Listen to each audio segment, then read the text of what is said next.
Assalomu alaykum hurmatli tadqiqotchilar. Bugungi mavzumiz normal taqsimotni tekshirishda testlarni o'tamiz. Albatta, tadqiqot jarayonida foydalaniladigan ma'lumotlar normal taqsimotga ega bo'lishi kerak.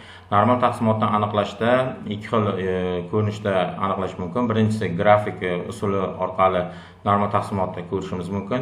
Ikkinchisi bu Squenis-Kurtos testi, Shapiro-Wilk testi va Shapiro-Franz testini ko'rib orqali aytishimiz mumkin.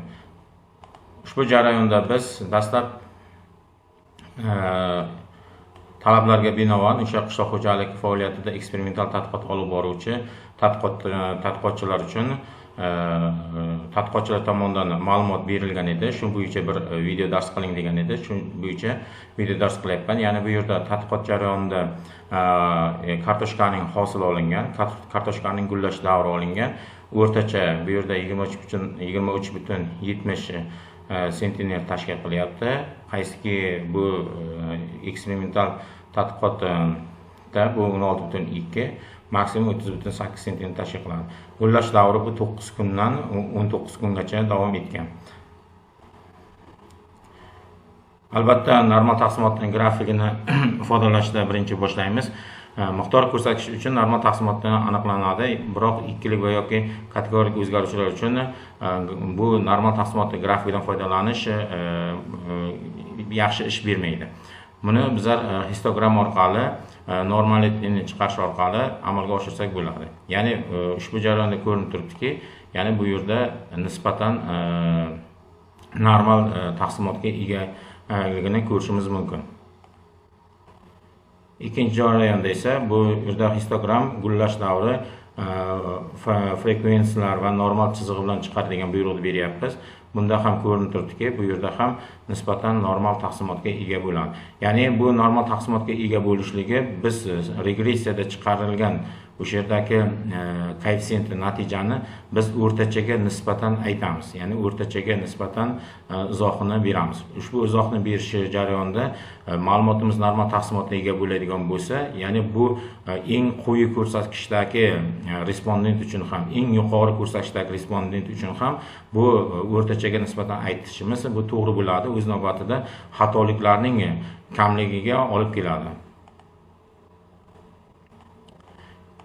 Keyingi jarayonda albatta bu norm bo'yicha ham amalga oshirsa bo'ladi. Bunda ko'rinib turibdiki, albatta bu yerda o'rtachada mana shu xatoliklar, ya'ni jarayondagi qay darajada chiziqqa yaqin holatda joylashishi bizda xatoliklar kam bo'lishligiga sabab bo'ladi. Gullash davrinikini ham ko'radigan bo'lsak, nisbatan unga qaraganda mana bu yerdagi holatlarda o'zgarish katta, ya'ni bu yerda o'zgarish xatoliklar bunda biroz bo'lsa ham yuqori ekanligini aytishimiz mumkin. Albatta, box holatda ham tekshirish mumkin. Graph box bo'yicha graph box bo'yicha tekshirganimizda, ya'ni bu boxda oldingi darslarimizda ham aytib o'tgan edik. Ya'ni mana bu o'rtacha biz tomonidan foydalangan 18 ta respondent, 18 ta tajribasining barchasi hosildorligi, ya'ni mana shu o'rtachani ichiga kirgan.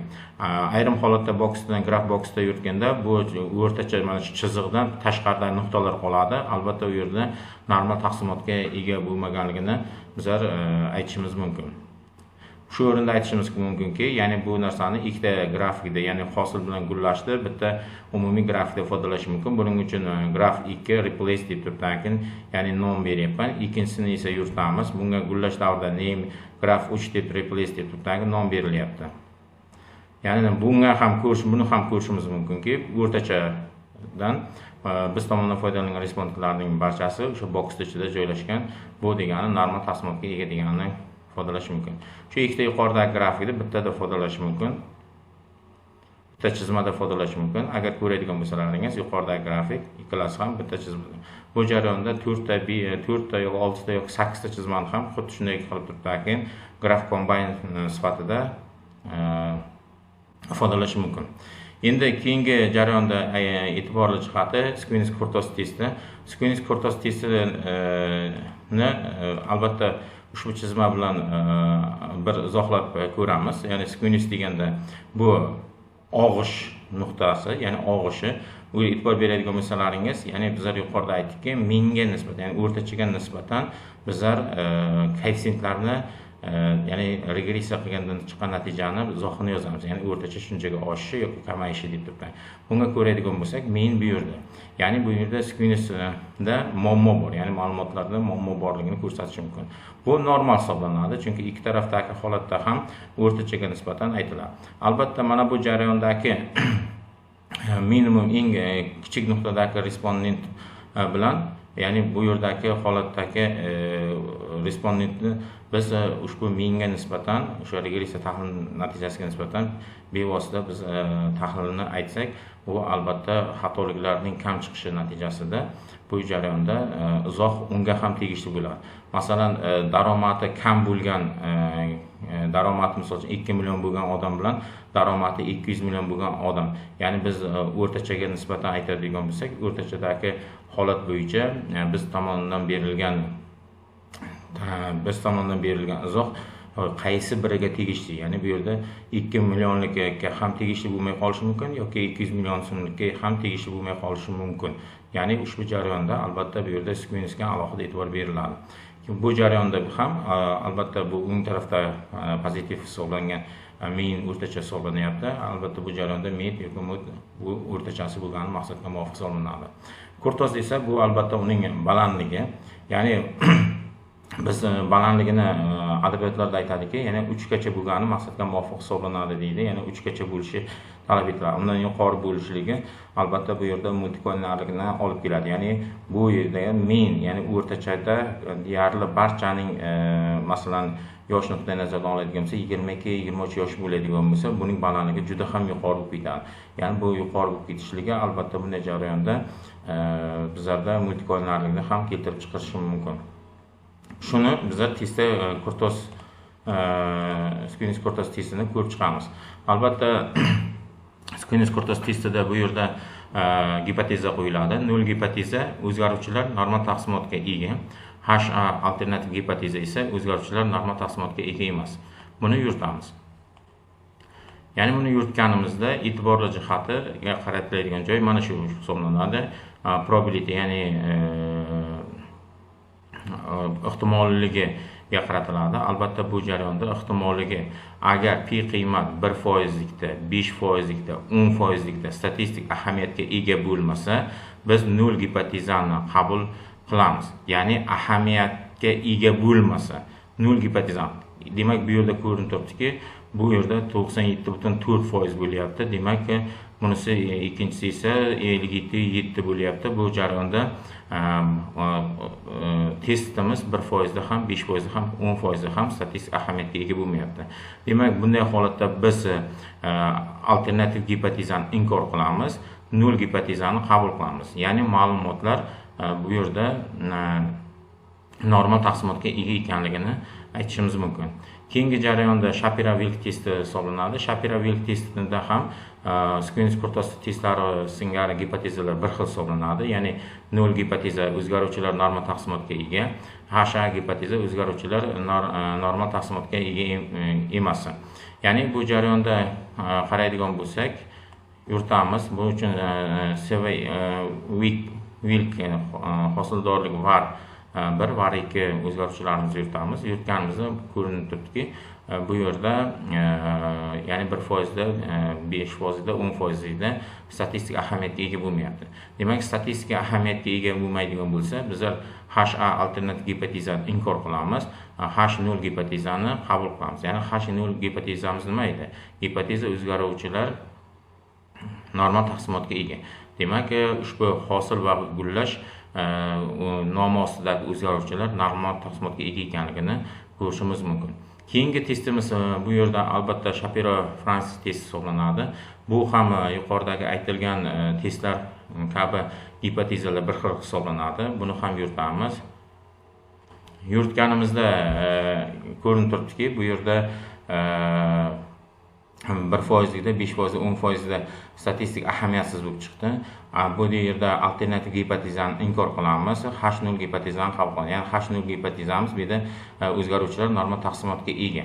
Ya'ni bu yerda jarayonda biz tomonidan olingan hosil gullashi nomosida o'zgaruvchilar albatta bu yerda normal taqsimotga ega. Normal taqsimotga ega bo'lishligi bu albatta regressiyani yuritganimizda ichida xatoliklarning kam bo'lishligi. Xatoliklarning o'z navbatda kam bo'lishligi bu 95% confidence interval oralig'ida bu statistik muhimligini o'z navbatda qiymatning ham statistik jihatdan muhimligini o'zida izohlab keladi. Buni ham biz regressiya qilib ko'radigan bo'lsak, albatta regressiyaga e'tibor berib qaraydigan bo'lsak, biz tomonidan olingan bitta o'zgaruvchining, ya'ni mustaqil o'zgaruvchining bog'liq o'zgaruvchida statistik jihatdan muhimligini f-testda ifodalab kelyapti. Ya'ni bu yerda r kvadratga e'tibor beradigan bo'lsak, bu 74/24 bo'lyapti. Bu chunki eksperimental tadqiqot bo'lganligi uchun bu r kvadratning yuqori foizda bo'lishligini ifodalab beradi. Chunki bu jarayonda aytishimiz mumkinki, ya'ni kartoshkaning gullashi davri, ya'ni bu hosildorlikning oshishini bilan bog'liq bo'lgan jarayonda 74/24% ni o'zida izohlab kelishligini ko'rsatmoqda. Ya'ni umumiy holatda aytishimiz mumkinki, gullash davrining bir kunga oshishi, chunki bu gullash davri 9 dan 19 gacha edi. 9 dan 10 ga o'tishi yoki bo'lmasa 10 dan 11 ga o'tishi bu hosildorlikni, ya'ni 1,11 sentnerga oshishiga ta'sir ko'rsatadigan xulosani berishimiz mumkin va 1% statistik muhim ahamiyatga ega bo'lgan. Ya'ni statistik jihatdan ahamiyatga bo'lishligi, yuqoridagi testlar normal taqsimotga ega ekanligi va xatoliklarning juda ham kichik bo'lishligi, 95% interval oralig'ida ham xatoliklar kichik bo'lgandan keyin bu jarayonda ikkalasi ham plyusdan chiqishini biz aytib o'tamiz. Albatta tadqiqot ishida bu jarayonda ma'lumotlarni olganda normal taqsimot bo'yicha testlarni yuritish talab etiladi. Bu testlarning yuritilishi bu albatta o'sha siz tomonidan foydalanayotgan o'zgaruvchilar qanday taqsimotga ega ekanligini bilish uchun. Aksariyat holatlarda aytadiki, normal taqsimot chiqmayapti. Normal taqsimot qilish uchun nima qilish kerak? Normal taqsimot bo'lmayapti. Ya'ni so'rovnoma olishda albatta bu yerda xatoliklarga yo'l qo'ygan bo'lishi mumkin. Ya'ni xatoliklar nimada bo'lishi mumkin? Ya'ni xatoliklar bu albatta random tasodif qilib tasodif tanlama asosida so'rovnomani olgan bo'lishi kerak. Agar tasodif bo'lmaydigan bo'lsa, bu holatda bu bias bo'lib qoladi, ya'ni tarafkashlik bo'lib chiqadi. Natijada multikollinerlikda yo'q bo'lmasa, o'sha normal taqsimotga ega bo'lmaganini keltirib chiqaradi. Albatta, shunday o'zgaruvchilar borki, ular normal taqsimotga ega bo'lmaydi. Men oldingi darslarda aytgan edik, albatta dars jarayonida ko'rib chiqamiz. Bunday o'zgaruvchilar normal taqsimotga ega bo'lmaganda, umumiy xususiyatni ifodalovchi o'zgaruvchilar sifatida olib, uni indekslash orqali yoki bo'lmasa guruhlarga bo'lish orqali biz o'rganayotgan o'sha bog'liq o'zgarishga ta'sirini iqtisodiy baholash orqali biz aniq bir ilmiy asoslangan xulosani berishimiz mumkin. Albatta ushbu mavzularga tegishli bo'lgan fayllarni Telegram kanalidan olishlaringiz mumkin. E'tiborlaringiz uchun rahmat. Doim sog' bo'lingizlar.